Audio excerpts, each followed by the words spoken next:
তো অনেক দিন থেকে অনেকে ইনকোয়ারি করছিল আমাদের কাছে যে মাইনাস লাইট কবে আসবে। তো আমাদের কাছে ফাইনালি চলে এসেছে মাইনাস লাইট, যেটা তোমাদের বুলেটে লাগে। তো এটা আমি একবার একটা বক্স খুলে দেখিয়ে দিচ্ছি, সামনে চলে আসো, তো খুলে দেখিয়ে দিচ্ছি বক্সটা। তো মাইনাস লাইট অনেক দিন থেকে ইনকোয়ারি ছিল আমাদের, দাদা কবে আসবে। তো ফাইনালি চলে এসছে।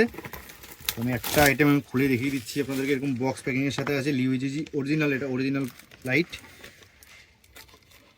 এরকম পুরো সিল প্যাক, এখানে একটা লিউজিজি স্টিকার দেওয়া রয়েছে, একটা ওয়ারেন্টি কার্ড দেওয়া রয়েছে। এটার কোনো কাম নেই দাদা, ওয়ারেন্টি থাকে না, সবাই জানো। প্লাগ অ্যান্ড প্লে যেরকম হয়, এটা এই লাইটটা আমি জ্বালিয়ে দেখাতে পারবো না, তো আমি বাস তোমাকে দেখিয়ে দিচ্ছি এইভাবেই। এটার প্রাইসের জন্য স্ক্রিনে দেওয়া নাম্বারে তোমরা কল বা হোয়াটসঅ্যাপ, যেটা তোমাদের সুবিধা হবে সেটা করো। তাছাড়া আমাদের লিউজিজি সব রকম ফগলে তুমি আমাদের কাছে পেয়ে যাবে। তো ফাইনালি এই ডিলটার মধ্যে শুধু এটাই দেখালাম আমি। যদি তোমাদের এরকম ধরনের লাইট প্রয়োজন হয়, তো আমাদের স্ক্রিনে দেওয়া নাম্বারে কন্ট্যাক্ট করতে পারো।